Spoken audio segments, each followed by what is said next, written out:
The broadcast is now starting. All attendees are in listen-only mode. Well, good evening, everybody, and welcome to tonight's edition of the RX Question Lab. I'm Jeff Downing, and I'm going to be your guide and facilitator as we dive into some questions related to hematology, mainly for step one. No step two questions tonight, but if you're studying for both exams, you're going to catch some things here that are high yield. And again, we are very lucky to have Dr. Abraham Titus as our guest expert this evening. So, Abraham, would you mind introducing yourself to the crowd? Sure. Thank you, Jeff. So my name is Abraham Titus. I'm a hematology oncology fellow at the University of South Alabama, and we're going to be covering some hematology step one pearls today. I think it's right down my alley here as well. So hopefully we can learn a lot of high yield information. And this is one of the bigger parts of step one that's then definitely overlooked by like the classic cardiology and the pulmonology. But hematology, especially the path behind the hematology, is very high yield and lots of questions. So hopefully we can get some great questions done today and a lot of learning today as well.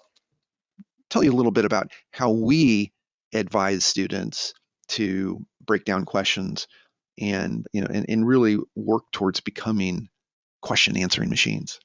So with that, I'm going to go ahead and start tonight's question caravan with question number one. And again, in terms of our advice to you, the first thing that we tell you to do is cover up the answer choices. So, when you open up one of these questions, you're often going to see a lot of information and you'll see all of those answer options. And in some cases, if you see an answer choice that you're unfamiliar with or something that may have given you trouble in the past, it could easily trip you up. So we say, step one, cover up those answer choices. And then step two, to read the lead-in. And the lead-in is the actual question. So in this case, the lead-in is, which of the following is the most likely explanation for this patient's clinical features? Okay, so by reading the lead-in first, now you know a little bit about what you're going to be seeing and what kind of information you should be looking for. Okay, so it's helpful for framing, and you aren't going into the vignette blind. And part of it, is that some of the vignettes obviously are long. There's a lot of information packed in here. So read that lead in, and now you're set up for the vignette. So let's go ahead and read that now. A 61-year-old man comes to the clinic because of fatigue, headache, dizziness, abdominal discomfort, and visual disturbances for the past several weeks. He has a long history of smoking, as well as type 2 diabetes mellitus, well controlled with metformin. His blood pressure is 143/85, and you see the lab results below. You see his hemoglobin, red blood cell, white blood cell count, platelets, and erythropoietin. So again, the question, which of the following is the most likely explanation for this patient's clinical features? Think about how many steps it's going to take to answer this question as I pass it over to Abraham. All right. So Jeff mentioned some very important strategies and some important things to look for when you read a question, like, focus on the lead-in, really know what they're asking before you kind of take on the vignette. This vignette's not too long, but you are going to run into questions with giant long vignettes where you're going to forget certain features. You always want to think about what you're looking for before you jump into the mess. And again, looking at the options at the end just to not trip you up, or if you see an option that you don't recognize, not to get too caught off guard with that. So let's highlight some important features from this question and kind of think about what is the most high yield parts of this question. All right, so we'll throw up the highlights now. And again, there's lots of keywords here highlighted. So again, going back to the lead-in, most likely explanation for the patient's clinical features. Okay, so you kind of want to think about, okay, what's causing this, right? It's not based on the clinical features, based on the labs, what can explain this? may not be the diagnosis, but may be like the pathophysiology, right? You want to think a little bit more than just a single one step, right? That's step one is all about more than one step. So you want to think that. So I always think demographics is important. So 61-year-old man, fatigue, headache, dizziness, abdominal pain, visual disturbances. So some general, non-specific symptoms, but also some specific ones, like, abdominal discomfort, visual disturbances, dizziness, okay. History of smoking, which is pretty important in this situation. And then diabetes, metformin, okay, sure. Blood pressure, slightly high, okay. Hemoglobin is 19, okay. So you got to remember the normal range. So that's high. White blood cells, 13,000, slightly high as well. Platelets, 563, slightly high as well. And erythropoietin of 1.2, which is low. And why do they care about erythropoietin here? So you want to think about, if they give you a lab, there's a reason why they're giving you the lab. So you want to think about this as well. So where are they trying to point you towards? And what are your differentials in the situation? And think about a diagnosis before we look at the options here. All right, let's throw up the options. Let's try to kind of get a good idea of what we're stuck in between, and we can come up with an answer. All right, so we have 5 good options here. We'll start with E and work our way up. I always like to do that because I like to just try to do anything in my favor, so something where I'm not going to get caught off with the first option that I like. Option E, renal cell carcinoma. Option choice D, increased renal hormone production. Option choice C, increased blood viscosity. Option choice B, extramedullary hematopoiesis. Option choice A, decreased oxygen saturation. So good options, and a lot of them would be different explanations of different conditions, but in this situation, which would fit this patient exactly? Take your time, read through the lead-in one more time, think about what's happening, think about the lab values, make a connection to which would the most likely explanation for the patient's clinical features. Okay, we've launched the poll, so go ahead and register your vote. What do you think is the most likely explanation for this 61-year-old man's clinical features?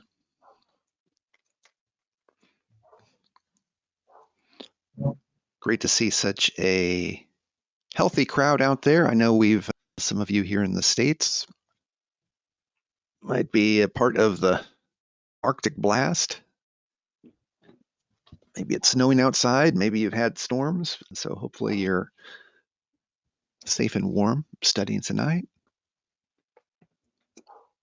Let's see, we've got almost 2/3 of you have voted, so that's good. So what I'm going to do is when I get ready to close the poll, and we'll share the results. Okay, so we had a pretty good, well over 40% of you went with increased blood viscosity, while a little over a quarter of you were thinking extramedullary hematopoiesis. Renal cell carcinoma also got some votes, and decreased oxygen saturation made it into double digits. So a good, interesting spread of responses. So let's go ahead and hide the results and see what the answer is. And the answer is answer choice C, increased blood viscosity. So well done. That was the leading vote getter. So there was a lot that Abraham covered in this question, and when you get deluged with so much info, sometimes it can lead you astray. So Abraham, can you walk us through this one? Yes, of course. Great job, guys. Again, tricky question. There's a lot of little traps that they laid out in this question. I want to make sure you guys don't lose track of the big picture, right? The labs are the kind of the golden key in this one. Hematology, a lot of it, you want to use the clinical findings to kind of give you an idea, but really the labs are going to be what's going to help you diagnose the patient. So when the things I highlighted, high hemoglobin, high WBCs, high platelets. So all 3 cell lines, right? Those are 3 blood cells. White blood cells, red blood cells, platelets are all high. That should make you guys think of a specific diagnosis called polycythemia vera. The vera part means all 3 cell lines. So that can happen. That's a primary problem where there's a mutation in something called JAK, which drives our bone marrow to create more cells for no reason. Now, the tricky part in this question, there's a few. The fact that he's a smoker, so smoking is more likely to cause polycythemia due to secondary cause. Now, if they just gave you smoking and high hemoglobin, you can make an argument, hey, could this be secondary polycythemia because of the low oxygen. So that would be option A. But why is it not option A? That's where the last lab value they give you, the erythropoietin, comes in handy. If this was a secondary polycythemia due to a low oxygen state or something else, then the erythropoietin would be high. Same thing if it was renal cell carcinoma, or option choice D with increased renal hormone production. So A, D, and E would all have high EPO levels, would have the hormone that's being produced by the kidney would be erythropoietin or EPO, which would then be high, that would cause the polycythemia, which in this case, this is a primary polycythemia, not a secondary. Now, so that would take away option choice A, option choice D, and option choice E. Option choice B and C, that's where most of you guys got caught between, and those are good options, right?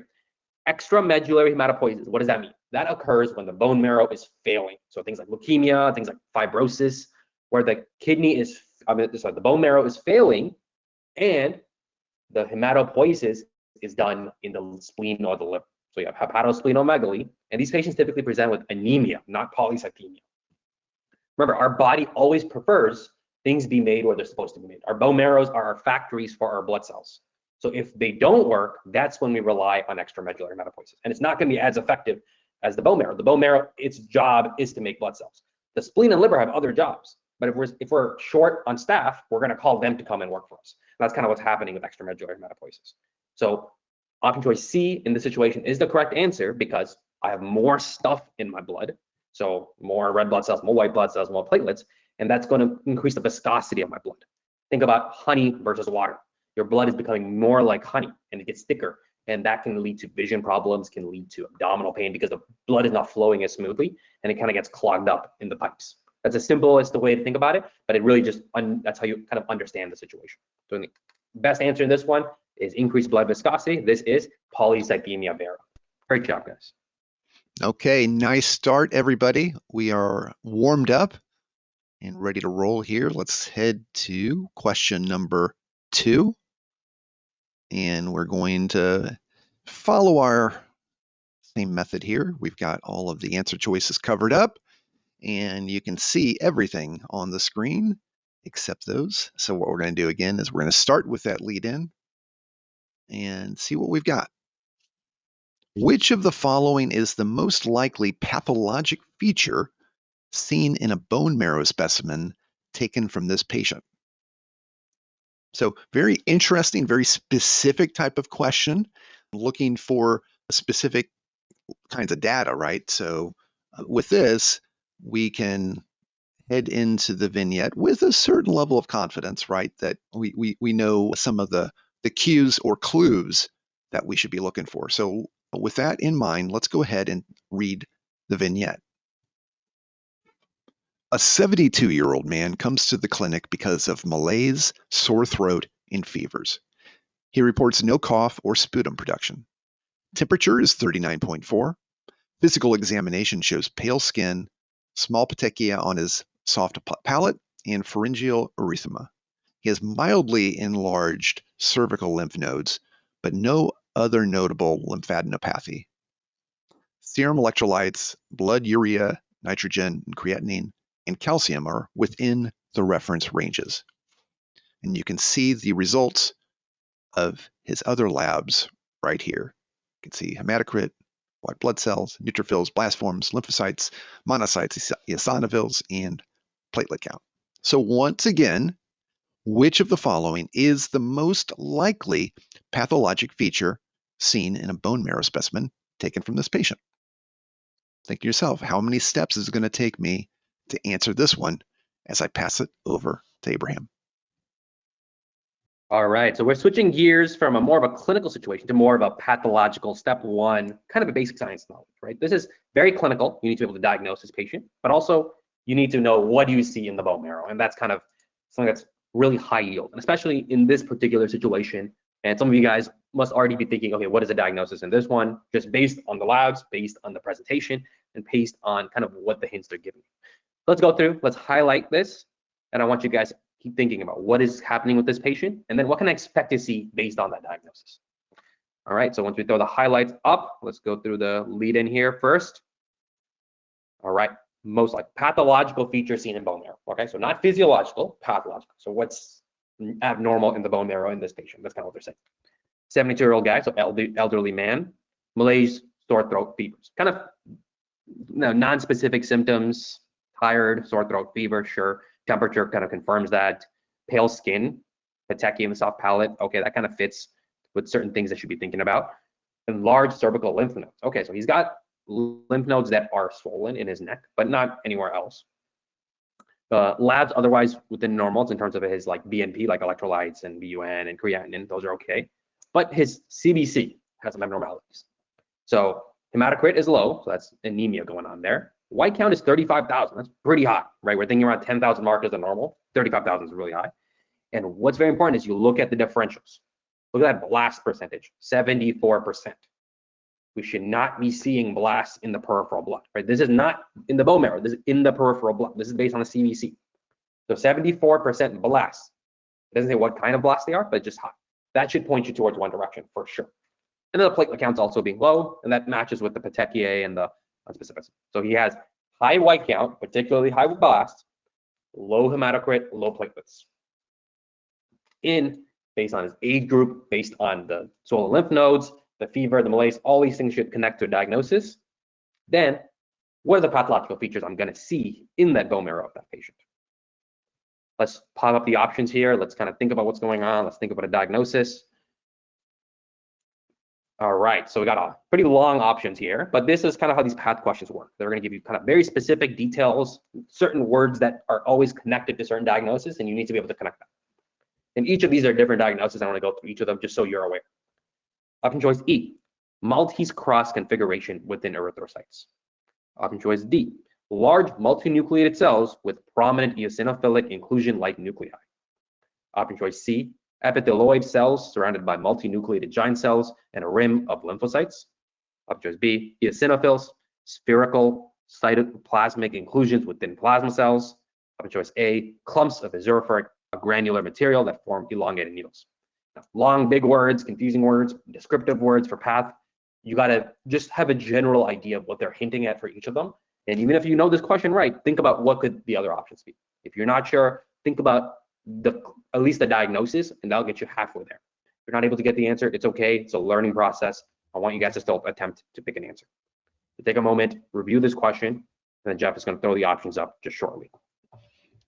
Yeah, great stuff there from Abraham. I'm going to give you another few seconds to look at this because some of the distractors, some of the answer choices here overwhelmed the GoToWebinar system. So I couldn't get all of the words jammed in. So just want you to say to yourself, oh, I think it's this one, so that once I launch the poll, you've already got it in mind.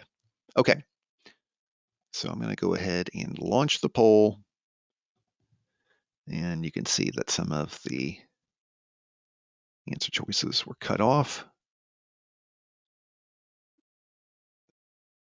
So in answer choice A, it's material that form elongated needles. Answer choice B, it's inclusions within plasma cells. Answer choice C is multinucleated giant cells in a rim of lymphocytes. And the answer choice D is eosinophilic inclusion like nucleoli. Let's see how we're doing here. I know this is kind of a tricky one, but we've gotten about half of you to vote. We always want to remind you that you should never leave a question unanswered on your step 1 exam. You're not going to be penalized for it, and you just don't want to leave anything on the table. So maybe you have narrowed it down to 2 choices. So in that case, just pick one or the other.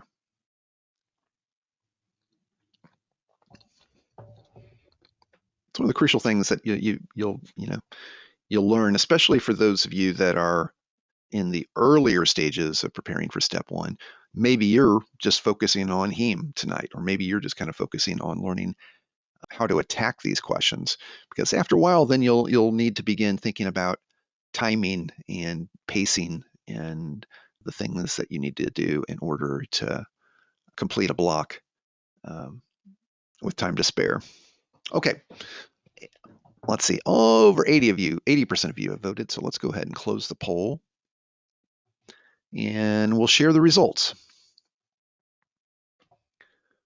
Well, you know, again, an interesting spread. Not a huge difference in terms of the top three, right? About a third of you went with the clumps of azurophilic granular material that form elongated needles. About a quarter of you, a little over a quarter of you, went with large multinucleated cells, and almost a quarter of you went with epithelioid cells surrounded by multinucleated giant cells in a rim of lymphocytes. Okay, so definitely there's a lot in here, right? A pretty heavy vignette and lots of lab results. So let's go ahead and hide the poll results and reveal the answer. And the answer is answer choice A. So well done. Again, that was the highest vote getter. So good job, everybody. Of course, about 2/3 of you missed it, and that's okay. This is the time to miss it, right? We hold these question labs so that you learn how to ensure that you get this type of question right when it matters. So with that in mind, I'm going to pass it over to Abraham to walk us through it. All right, so don't feel bad if you got this one wrong. Congrats to those who got it right. This is a hard question. This is one that kind of takes it a different level in terms of the pathology side of things and being able to kind of interpret these big words or these words that you haven't really used in your daily vocabulary. You have to know what they mean. So let's get into the question. Let's figure out what the diagnosis is, right? So really, you shouldn't be even looking at the options until you kind of think the diagnosis. So you got this old guy who comes in with, you know, lymph node swelling, some fever. He's got like petechiae pale skin, and then the labs, right? The labs are the gold standard when it comes to heme. You want to make sure you interpret these labs, understand what's going on. So the bone marrow is filled with something. That's why your hemoglobin or hematocrit and your platelet count is low. When I look at the blast count being 74%, that's a really high blast count. Anything over 20% in blast, it's an acute leukemia. So this guy has an acute leukemia. Okay, the chronics, you're not going to see blasts. The acutes, you will. Now, when I think acute leukemia, what are the two things that come to mind? You got your AML and your ALL. Now, they don't particularly say, oh, this is a lymphoblast or a myeloblast. They do that on purpose. They want you to kind of think about, look at the patient and kind of make that determination. A 72-year-old man, I'm more likely going to see an AML.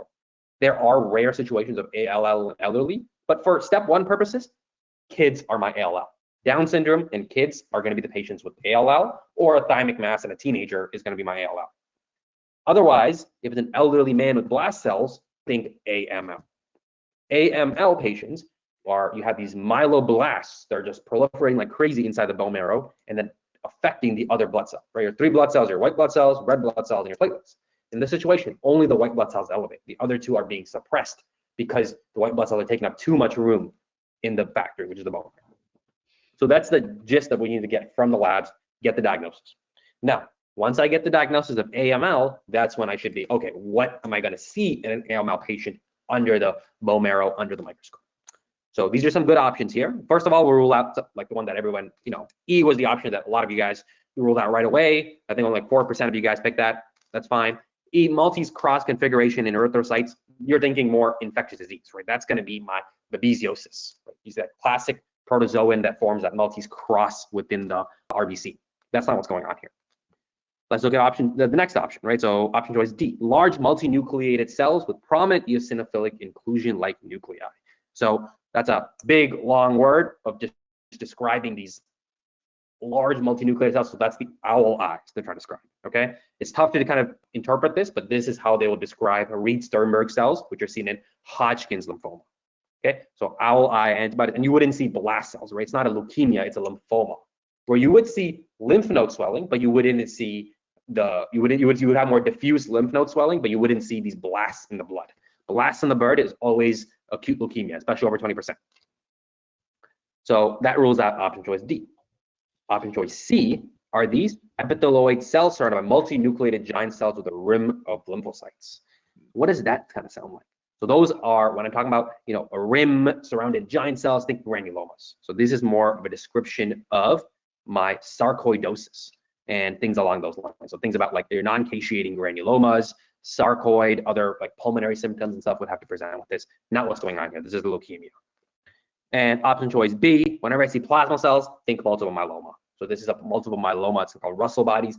A little lower yield on the understanding, but if I know that this is leukemia, I'm not going to be going down the plasma cell route. I'm thinking, okay, this is something got to do with AML. So what are these azurophoric granular material for elongated needles? These are called our rods. Very high yield for step 1. They love to test these things. They want you to understand that, okay, AML, you can see these blast-like things, and then you see these crystals or these rods that form within the blast cells, and these are our rods, very suggestive of AML. And if pathology sees them in the microscope, they'll say, hey, this is AML, and that helps differentiate the type of blast it is. So very high yield in terms of understanding the science behind this question. It's okay if you got this wrong. Just really understand each of these is a different category, and being able to interpret these pathological results is very important. Good job, guys. Yeah, definitely. This is what makes Question Lab. Where there's lots of things you're going to come up, lots of things that you can have to work through, and our job here is to give you some handles, right? Give you some ways to help break these down. So good work, everyone. We are about halfway through, so it's time for a stretch break. So I want to just stand up, take a deep breath, stretch your hands up above your head, maybe behind your back. And I'll tell you a little bit about USMLE-Rx. This is a game-changing resource, for those of you who are thinking about step 1 or step 2. In fact, our USMLE-Rx question bank, QMAX, just turned 20 years old this year. So, we've been at it for a long time. So, whether you're just starting out or you're in the final stretch, USMLE-Rx gives you everything you need, and we do it in one place to streamline your prep. So if you get RX 360 Plus, which is the full system, that's going to give you access to over 900 RX bricks. So those are the easy to digest learning modules that help simplify a lot of these complex topics. We've got our Express videos we've got over 1,300 of these videos, about 90 hours in all, that really help kind of break down a lot of the key concepts that you see in step 1 or in first aid. QMAX, we've got almost 5,000 questions in there, and that doesn't count the self-assessment exams. I don't know, I'd love to hear how many of you took part in our self-assessment exam week earlier this month. But we've got 2 of those for step 1, and we've got a new one for step 2 coming out later this spring. So keep an eye on that. And then we've got flashbacks, over 13,000 flashcards that help reinforce key concepts and improve recall. And it's got StudyStream, which is our spaced repetition system. So everything is seamlessly integrated. All the tools are designed to work together. And in the end, you'll have more efficient and effective study sessions. So you can join the tens of thousands of students using USMLE-Rx to prepare for their exams and succeed in their journey to residency. Okay, so hopefully everyone has got their second wind, and we're ready for the second half of tonight's question lab. So with that, I am going to head into question number 3. Now, interestingly here, we've got, the next couple of questions, not as heavy on the labs, and you can see, the vignettes, not necessarily, it's not like a short novel or anything either. So really gonna have to focus for these questions. So again, we've got all of the answer choices covered, and we're going to read the lead-in. Which of the following best describes the most likely mechanism of erythrocyte injury in this condition? Okay, so again, this is a very interesting question formulation. It is the kind of question that you're going to see, but it's one of those that, a little bit more obviously specific to heme. So with that, we can head to the vignette. A 22-year-old woman presents to her family physician because of increasing fatigue and pale appearance. She reports that her urine appears brown each morning. There is no history of major medical illness. Laboratory studies show red blood cell count 3 million, and hemoglobin 10. So again, which of the following best describes the most likely mechanism of erythrocyte injury in this condition? Think about how many steps it's going to take you to get to that answer as I pass it on to Abraham. All right, so switching gears here a little bit from the lab heavy, the long vignettes to the kind of the shorter ones. And sometimes I find the shorter ones actually are more difficult because you have less information to work with, but also it's less likely to be distracted, right? Focus on what's important, kind of recall some of the high yield points that they're trying to really test here. And these are things that you're going to see again and again and again, and you want to be able to just feel comfortable kind of working with less information, and you have to maybe make a few assumptions in these situations as well. So let's go through, let's highlight some of the keywords from this question, and let's try to figure out what's going on. So with the lead-in, so let's put the highlights up. 1 second. Yep, awesome. So most likely mechanism of erythrocyte injury. Okay, so it's not just asking the diagnosis, it's asking like what's happening. How is this erythrocyte getting injured? And that's really where the hard part of the question is. It's not just like, if I get a diagnosis, I'm done. You want to think what's happening in this situation. You got a 22-year-old woman presenting with increased fatigue, pale appearance, and then urine appears brown each morning. Okay, that's kind of pathognomonic for something. Otherwise, she feels fine, no other issues. She is anemic with a hemoglobin of 10. That's all they give you, right? So kind of you got to make a lot of assumptions in this situation. So fatigue, pale, okay. 22-year-old, that's not super crazy. A lot of things can be differential, but urine appears brown each morning. That's a high yield point there. And they're really talking about mechanism of erythrocyte injury. So something is causing these RBCs to be injured, but what is it? And what is the diagnosis? So you want to think diagnosis first, think about what the mechanism of that diagnosis and how it causes that RBC to be injured. All right, you guys should have a thought process in mind. Let's throw up the options now and let's try to go through them and let's try to get to the answer. Okay, so option choice E, a point mutation in hemoglobin beta chain. Option choice D, phagocytosis of RBCs due to complement fixation. Option choice C, increased oxidative injury by H2O2 due to decreased NADPH. Option choice B, complement-mediated hemolysis. Option choice A, a defective cytoskeleton membrane tethering protein.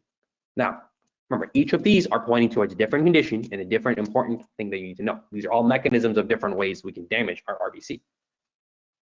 In this situation, based on the story and the limited information they give us, what's the diagnosis and what is the mechanism by which that diagnosis has this erythrocyte injury? Take your time, think about this as we pull up the options. Okay, everybody, we've launched the poll for question number 3. Take a look at those options and tell us which one you think best describes the most likely mechanism of erythrocyte injury here.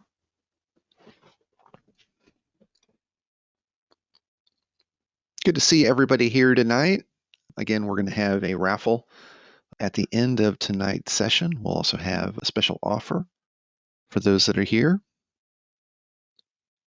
Appreciate all of the questions and comments in the question box. If you've got topics that you think we should prioritize in future editions of Question Lab, let us know. We'd love to hear your suggestions. Okay, we've got, it looks like a little over 2/3 of you voted. I'm going to keep the poll open for just a little bit longer. Make sure everyone gets a chance to get their vote in.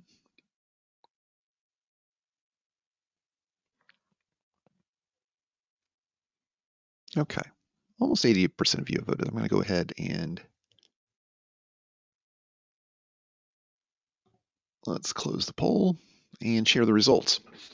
So over half of you went with complement-mediated hemolysis, and then it looks like about kind of a 3-way tie for second place between answer choices A, C, and D. So with that, let's go ahead and hide the results and reveal the answer. And You guys got it? You killed that one. Answer choice B, complement-mediated hemolysis. Good work, everybody. If you didn't get it right, that's okay. Abraham is going to show you the way. All right. Well, good job, guys. I think this is kind of, you guys got a slam dunk on this one. There are some tricky points here, and some of these options are tricky, but if you were able to get the first part, which is the diagnosis in the situation, I think you would be able to get a second part, which is the mechanism. So first part, someone waking up with dark urine each morning, that's kind of all they give you. You got to think PNH, right? This is paroxysmal nocturnal hematuria. Now, why does that happen? Why does it only happen at night? That's a question they could also ask about. The idea is that when I'm sleeping, my breathing is slowing down as opposed to when I'm awake. So when I'm breathing is slowing down, I put myself in a mild respiratory acidosis every night during sleep. And an acidotic state is what drives complement. Our complement gets turned on, and then that complement can then damage RBCs. Now, how come that doesn't happen to everybody? How come it only happens in patients with PNH? Well, patients with PNH have a deficiency of CD55 and 59. These are our two defense mechanisms that our RBC has against complement, right? It's like a shields that the RBCs carry that protect itself from complement-mediated hemolysis. And when I'm deficient in those, whenever I put myself in acidotic state, like every night when I go to sleep, my RBCs get destroyed. I end up with having hemolysis and end up with this cola-colored urine in the morning because of the intravascular hemolysis, hemoglobinuria, essentially. What about the other options? Well, option choice A, this defective cytoskeleton, that's describing the ankyrin and spectrin proteins that you're seeing in hereditary spherocytosis. So they would be talking more about, just hemolysis, not necessarily explaining that it's in the morning. They give you a smear without any central pallor. They'll give you some more clues pointing towards hemolysis, to hereditary spherocytosis. Option choice C, the increased oxidative injury by H2O2 due to decreased NADPH. That's our classic C6PD deficiency. Very high yield, lots of questions about that. You definitely need to know that. The idea is you have a reduction in your ability to process these oxygen-free radicals, and you end up having reduced antioxidant ability due to glutathione deficiency, and that leads to hemolysis and destruction. Option choice D, phagocytosis of RBCs due to complement fixation. Okay, so this is different. This is the other complement option, right? So complement fixation, think cold agglutinin / cold autoimmune hemolytic anemia, where you have some kind of autoimmune thing that binds to the RBC and then that tracks the complement, as opposed to complement directly causing hemolysis. So that's the main difference between D and B. And option choice E, we all know the point mutation when we talk about beta hemoglobin. What are we talking about here? This can be my sickle cell, right? So sickle cell, this anemia is where I have that point mutation, and that kind of points things towards different way. So here in this situation, I have a PNH patient. Important thing to know is PNH is that RBCs have an inability to defend itself from complement. Complement is more active at night when I have respiratory acidosis. Therefore, I wake up with this dark peeing blood every morning. That's high yield in this situation. All the options are high yield here. Definitely know each of them and how to approach switchers.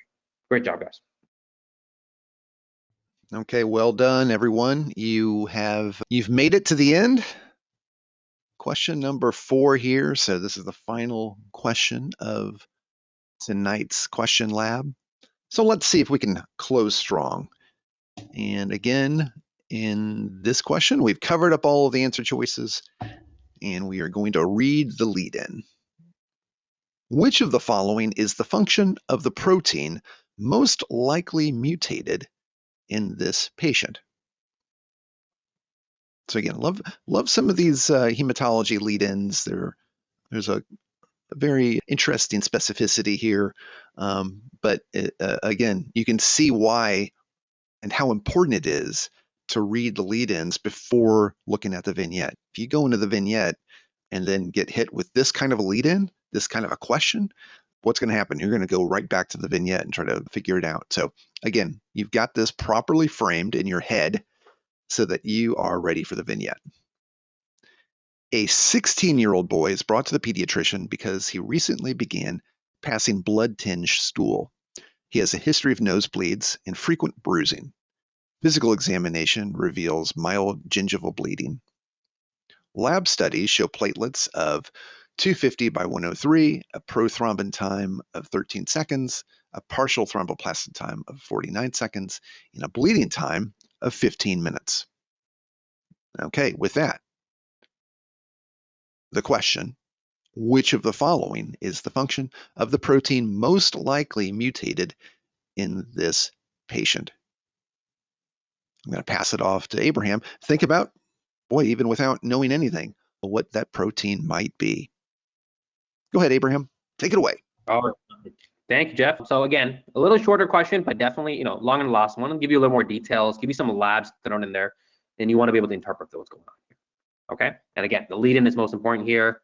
Understanding what you're looking for, what the diagnosis is, and then what the normal function of the protein that's mutated. So something is mutated in this patient. Something is abnormal that explains this guy's bleeding situation here and why he has it. So let's highlight some keywords here. Let's figure out what we're dealing with, and let's kind of take it step by step. The function of the protein most likely mutated in this patient. Okay. 16-year-old boy. Okay, that's important, right? It's a young guy. We're not talking about a 70-year-old, we're not talking about an adult, we're talking about a kid or a teenager, 16-year-old boy. Passing blood-tinged stool. History of nosebleeds and frequent bruising. Okay. So it's been going on for a while. He's been having this since he was a kid, maybe not diagnosed, and he's presenting that. Mild gingival bleeding. And then you look at the labs. Platelets are okay, 250, not bad. You have prothrombin time, 13. And the PTT is 49. So I'll let you guys know PTT is elevated at 49. Then also highlighted bleeding time, which is elevated at 15 minutes. So those are two numbers that are high in the situation. Labs otherwise look okay. And you have this situation where he has kind of gingival bleeding, nose bleeding, frequent bruising, and blood-tinged stools. So based on this, I should be thinking about, okay, what's the diagnosis, right? Lots of things can make you bleed. Think commonality, think about the labs, think what would connect everything into one unifying diagnosis. That's always a clue. Instead of thinking multiple things that can cause it, think about one diagnosis that would explain all of his symptoms in one go. In real life, this may not be possible, but in exams, there's always something that they're pointing towards that would connect all the dots. So think about that, and let's look at the options. Let's try to figure out what protein they're talking about and what the normal function of that protein is. So based on your diagnosis, we want to think about what's the function of the normal protein.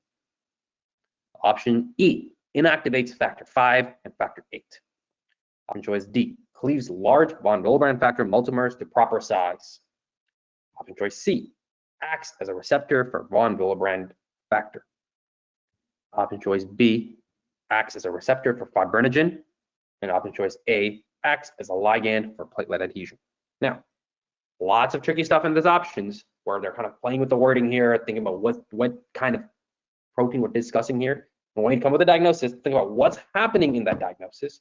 Think about the protein that's defective, and think about what the normal function of that protein is. Not the problem, not the pathology, the physiological function of that protein. All right, take your time, think about this, and let's get to an answer.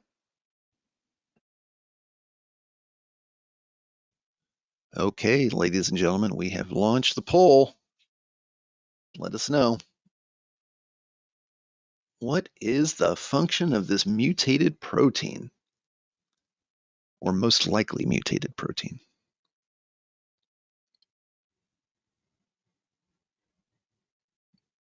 Again, talking about an area, talking about a part of heme that will be tested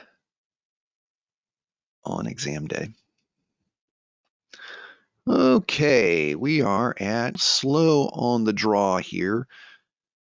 Let's see, about almost half of you have voted.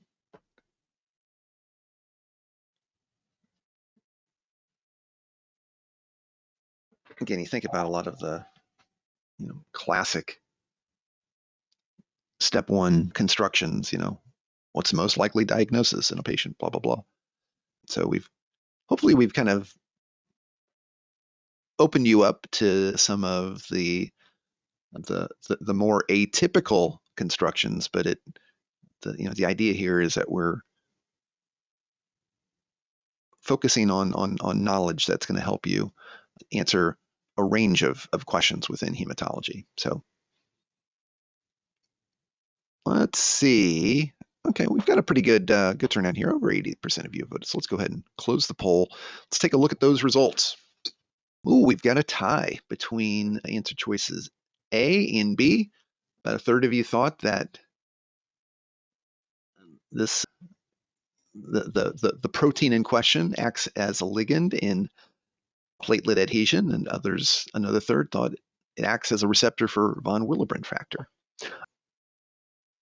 Okay, and about 1 out of 5 of you thought it was cleaving those large factor multimers to a proper size. Okay, well, very interesting. Let's see what we've got here. So I'm going to hide the results and share the answer. And the answer is answer choice A, acts as a ligand in platelet adhesion. Nice work. It was a tie for highest vote getter, so we'll take it. But it was a tricky one, so I want to give Abraham time to walk us through this one. All right, well, great job, guys. I know it was a tricky one, and I told you guys the options are kind of tricky, and they're trying to lead you one way, right? So you just get caught on to the buzzword of von Willebrand factor, and you kind of go with that. So let's first take a step back, and let's try to diagnose this guy. Little kid is a kid with mucosal bleeding, right? Whenever I think mucosal bleeding, think what are the causes for the bleeding, right? If I hear like just petechiae by itself, I'm thinking it's pure a platelet problem. But with mucosal bleeding, there's usually something else going on. So in this situation, with the nose bleeding and the gingival bleeding, that should already point you towards the von Willebrand factor. Now, the next step is labs. The labs are going to be what makes it confirmed to your initial suspicion. You have elevated bleeding time, right? Remember, bleeding time equals a platelet problem. So either a qualitative or a quantitative defect in platelets will lead to a bleeding time increase. What about PTT, partial thromboplastin time? Well, that has got to do with is something going on with one of my other pathways, right? A coagulation pathway. So in this situation, in von Willebrand disease, right? If you have von Willebrand factor deficiency, von Willebrand disease, you have a problem with my von Willebrand factor, which will also cause a factor 8 deficiency because von Willebrand increases the half-life factor 8. So that classic combination of elevated bleeding time with a slightly elevated PTT, that fits with the story of von Willebrand disease and also with the story of mucosal bleeding, bruising, especially in a kid. Okay, so that's the first part. First part is getting to the disease diagnosis, which I'm sure a lot of you guys got. And that's why the options were so close, right? Because they knew that people would jump to von Willebrand disease, and then as soon as they see the letters von Willebrand, they'll pick that as an answer. And that's the trap for option choice C, and as well as D, but mainly for C. So let's go through the options. Let's rule out why certain things are wrong, and let's get to why A is the right answer. So option choice E, first of all, that one's wrong, right? Because we're talking about protein C. Protein C is what normal function is inactivate factor 5 and 8. And if they're talking about, your protein C deficiencies or S deficiencies, things like that, that's not what's going on in the situation, right? Those patients will clot more, not bleed more. So definitely not. Option choice D cleaves large von Willebrand factors into multimers of proper size. A lot of you guys picked this one, right? I know it talks about von Willebrand, but it's talking about the cleaving of it into proper size. So this is TTP, right? This is that atom TS13, right? Atom TS13 is that scissors that cuts up my von Willebrand into small sizes. When I don't, I form too many clots and have the classic pentad, right? Fever, anemia, thrombocytopenia, renal insufficiency, neurological deficits. Using schistocytes, patients gonna be a lot sicker than just having small bleeding. You'd have a lot more going on. Patients be like very critically ill. It was one of the hematologic emergencies. So D is also out. That takes out E and D. All right, let's go with A, B, and C. Those are the kind of the options which would trap most people here. Option choice C acts as a receptor for von Willebrand factor, right? They're not saying the von Willebrand is deficient, right? This is asking about the normal function of von Willebrand. The von Willebrand factor by itself is not going to be a receptor for itself. It's the ligand, right? It's what's actually binding to the platelets and causing the adhesion on the platelets. Option choice C, on the other hand, is talking about the other side of it, or what does von Willebrand bind to, right? It's that you're talking about the glycoprotein 1B, which gets into the little nitty-gritties. That's seen in Bernard-Soulier. Okay, when I have the receptor of the von Willebrand factor that's defective, that's Bernard-Soulier. That's a glycoprotein 1B receptor defect. Option choice B acts as a receptor for fibrinogen. That's Glanzmann's thrombasthenia, glycoprotein 2B3A receptor. These are like a lot of words I'm throwing at you here, but they're all high yield and they're all different conditions you should be aware of. So for the simplistic purposes, option choice A, the ligand for platelet adhesion is the von Willebrand factor, and they're asking about the normal function. So that's what's mutated, and that's why A is the right answer. Option choice B, the receptor for fibrinogen, that's the Glanzmann's thrombasthenia, that's the diagnosis that's associated with that. Option choice C, the receptor for von Willebrand factor, you're thinking Bernard-Soulier, which is a defect in glycoprotein 1B. that you're looking at. Option choice D is TTP. Option choice E is protein C, whatever they're talking about, defective protein C. Hopefully that makes sense. It's a lot of information here in this question, but at least the most important thing is diagnosing von Willebrand factor. And because it's such a high yield condition, they'll ask you nitty-gritty details about it. And that's what this question is, asking if you understand what it actually is. Hopefully next time we get this question right. Great job, guys. Yes, definitely. Yeah, thank you, Abraham. Again, lots of high yield information that hopefully you guys were able to pull away and pull out of tonight's event. So thank you. I know we're running a little bit over, but the all of the pearls that Abraham shared, hopefully you're just storing them away, right? Now I've put the question IDs from QMax here on the screen so you can take a screenshot.